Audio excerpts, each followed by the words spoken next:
ನಮಸ್ಕಾರ ಕನ್ನಡಿಗರೇ, ರಾಜ್ಯದ ಜನತೆಗಾಗಿ ಒಂದು ಮಹತ್ವದ ಎಚ್ಚರಿಕೆಯ ಸುದ್ದಿ. ದಯವಿಟ್ಟು ಈ ವಿಡಿಯೋವನ್ನ ಪೂರ್ಣವಾಗಿ ನೋಡಿ ಮತ್ತು ಈ ವಿಡಿಯೋನ ಆದಷ್ಟು ಶೇರ್ ಮಾಡಿ. ಮುಂದಿನ 5 ದಿನ ಕರ್ನಾಟಕದಲ್ಲಿ ಭಾರೀ ಮಳೆಯ ಸಾಧ್ಯತೆ ಇದೆ ಎಂದು ಹವಾಮಾನ ಇಲಾಖೆ ತಿಳಿಸಿದೆ. ಹೌದು ಸ್ನೇಹಿತರೆ, ಮುಂಗಾರು ಮತ್ತೆ ರೌದ್ರಾವತಾರ ತಾಳ್ತಾ ಇದೆ.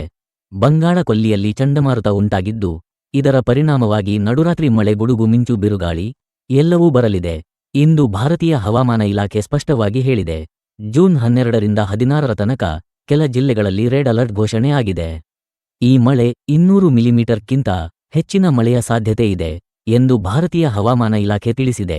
ಉಡುಪಿ, ಉತ್ತರ ಕನ್ನಡ, ದಕ್ಷಿಣ ಕನ್ನಡ ಜಿಲ್ಲೆಗಳಿಗೆ ಜೂನ್ 13, 14, 15, 16 ದಿನಗಳಲ್ಲಿ ರೆಡ್ ಅಲರ್ಟ್ ಇದೆ. ಜೊತೆಗೆ ಕೊಡಗು, ಚಿಕ್ಕಮಗಳೂರು, ಶಿವಮೊಗ್ಗ, ಬೆಳಗಾವಿ, ಧಾರವಾಡ, ಹಾವೇರಿ ಈ ಜಿಲ್ಲೆಗಳಿಗೂ ದಿನಾಂಕ ಪ್ರಕಾರ ರೆಡ್ ಅಲರ್ಟ್ ಎಂದು ಭಾರತೀಯ ಹವಾಮಾನ ಇಲಾಖೆ ಘೋಷಿಸಲಾಗಿದೆ. ಇದರಲ್ಲಿ ಹೆಚ್ಚು ಎಚ್ಚರಿಕೆಯಿಂದ ಇರಬೇಕಾದವರು ಹಳ್ಳಿಗಳಲ್ಲಿರುವವರು, ನದಿ ತೀರ ಪ್ರದೇಶದವರು ಹಾಗೂ ಬೆಟ್ಟಪರ್ವತ ಭಾಗದವರು. ಇನ್ನು ಕೆಲವು ಜಿಲ್ಲೆಗಳಿಗೆ ಆರೆಂಜ್ ಅಲರ್ಟ್ ಇದೆ, ಅಂದರೆ ಮಳೆ ಸ್ವಲ್ಪ ಕಡಿಮೆ. ಧಾರವಾಡ, ಮೈಸೂರು, ಕೊಪ್ಪಳ, ವಿಜಯಪುರ, ದಾವಣಗೆರೆ ಈ ಪ್ರದೇಶಗಳಲ್ಲಿ 2 ದಿನ ಭಾರೀ ಮಳೆಯ ಎಚ್ಚರಿಕೆ ಇದೆ. ಬೆಂಗಳೂರಿನ ಜನರಿಗೆ ಯೆಲ್ಲೋ ಅಲರ್ಟ್ ನೀಡಲಾಗಿದೆ, ಅಂದರೆ ಭಾರೀ ಮಳೆಯ ಸಂಭವ ಇದೆ. ಅಲ್ಲದೆ ಮಂಡ್ಯ, ರಾಮನಗರ, ಚಿತ್ರದುರ್ಗ, ತುಮಕೂರು, ಕೋಲಾರ, ಹಾಸನ, ವಿಜಯನಗರ ಈ ಎಲ್ಲ ಜಿಲ್ಲೆಗಳಲ್ಲೂ ಗರಿಷ್ಠ 110 ಮಿಲಿಮೀಟರ್ವರೆಗೆ ಮಳೆ ಆಗಬಹುದು ಎಂದು ಭಾರತೀಯ ಹವಾಮಾನ ಇಲಾಖೆ ತಿಳಿಸಿದೆ.